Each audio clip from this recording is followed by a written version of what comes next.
Here's my review for Sentinels. What I like about this tower defense game is how much is going on with its gameplay. So, like with most tower defense games, you have your build phase where you start building your units and strategizing. Many of the towers will fire automatically at enemies coming in, but there's also these towers that provide these useful skills like slowing down enemies, acid attacks, or meteor strikes.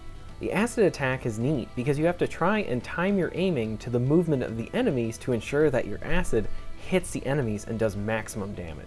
On top of all of this, you can seamlessly go to first-person view and use some of the towers like a first-person shooter. This is particularly fun and useful because many of the towers have a range that they can only fire within.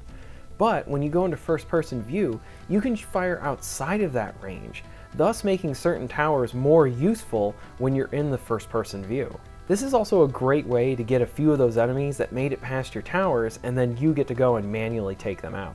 I really like how this game does a good job of making you feel like a commander by being able to put down the towers and strategize like that, while at the same time being able to go on ground level and feel like a foot soldier participating within the battle. Since the game is in early access, the full campaign isn't present, but what is there is pretty good.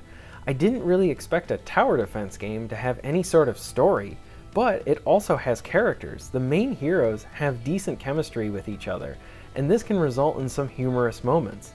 I don't know too much about the world or if the main narrative will be good, but what I can say is that if they keep up the good banter between these three characters throughout the campaign, that's going to be a huge plus while playing. There are more missions than just a few campaign missions, and then you have some endless missions in there as well. Mix that with different difficulty levels and a level up system that provides rewards, and you have a good amount to do.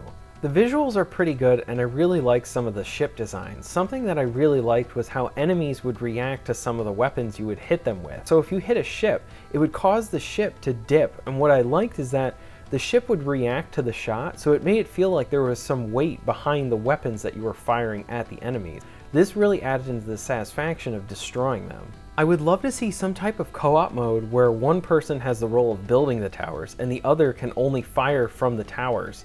This is really good because when you're in first-person view, you can switch between towers, but you can only switch between the towers that are near you. So you can keep bopping between towers. What would be nice is if you only have one person that can bop between towers and the other guy's building, well, you can kind of build him a path so you're kind of working together in tandem. And I think that would be really neat. I think a co-op mode with like this would be a welcome addition to this game. Overall, the game is a fun time. It goes for $10 and provides a few fun hours of tower defense, or longer if you really get into it. The performance is mostly stable. I had a few infrequent frame rate dips, and the first-person shooting is fun. I definitely say give this game a try. Thank you very much for watching, and I'll see you next time.